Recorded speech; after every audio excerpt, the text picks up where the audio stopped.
চুলো লাগাই, তো একটু রোদ দিয়ে রাখলে বালা নষ্ট হয় না, তাড়াতাড়ি বাক্কা দিন ব্যবহার করা যায়। আসসালামু আলাইকুম, সবাই কেমন আছো? আশা করি সবাই ভালো আছো। আলহামদুলিল্লাহ আমি অনেক ভালো আছি। তো আজকে আপনার লগে শেয়ার করবো হইলো ইলিশ মাছ। তো এই ইলিশ মাছ আনছিলা আর আমি ওটা হইরা যে বিরান করিয়া দেওয়ার লাগে। তো আর এদিন আর তরকারি রাঁধছি নামলে বিরান করিয়া বালা করে দইয়া কাটিয়া আর হলুদ মরিচ লবণ একটু দিয়া একটু বিরান করিয়া লই দিয়েছি। বিরান করিয়া আর এন্ডে দিলেই মুখে ভালো লাগে। তো এদিন আর ইলিশ মাছ রান্ধা হয়েছে না, ওলা খালি জাস্ট বিরান করে দিলাম। তো আপনার লাগে একটু শেয়ার করলাম। আর আপনারা কিলা আছেন, ভালো আছেন সত্যি কমেন্ট করে জানাইবা। আর পরে দেখলাম বাঁকা রই ধরছে, তো আমার কাছে মেথির গুঁড়া, খালি জিরার গুঁড়া, বাদে মেহেন্দির গুঁড়া, রিটা শিকাকাই সপ্তাহের গুঁড়া ছিল। তো আমি মনে করলাম যে একটু রইদ দেই, কারণ ঘুমাই পড়ে যেতে পারে, বাঁকা দিয়ে হয়ে গেছে। তো ওগুলো আমি হেয়ার প্যাক আমার চুলো লাগাই, তো একটু রোদ দিয়ে রাখলে বালা নষ্ট হয় না, তাড়াতাড়ি বাক্কা দিন ব্যবহার করা যায়। তো ওগুলো আগে একটু রোদ দিয়ে লাইছি। আর গোলাপ ফুল আমরা গাছে ধরছিল, তা পাতাও তো আমি আর কি রাখি যেতে আমার দরকার লাগে।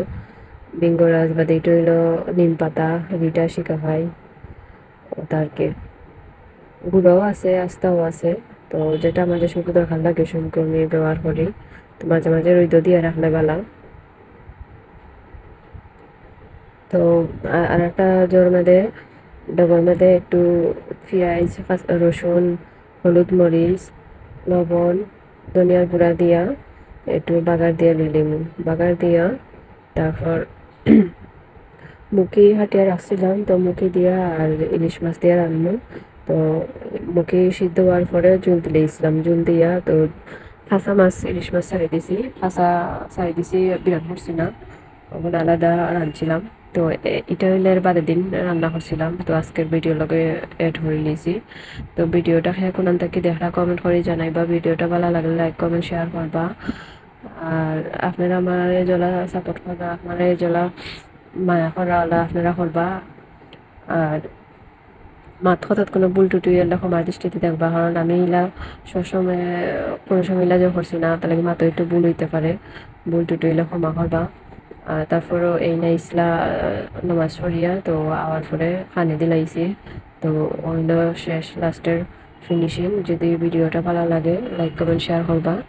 আর সবাই ভালো থাকবা, সুস্থ থাকবা, আমার লাগে দোয়া করবা, আপনারা লাগে দোয়া রইল। আর সবাই ভালো থাকবা। আর আর মেথি, রিটা শিকাকাই ওটা আমি কিলা ব্যবহার করি, গুঁড়াও গুণ আপনারা যদি দেখতে চান তাহলে কমেন্ট করে জানাইন। আর ধন্যবাদ সবাইকে।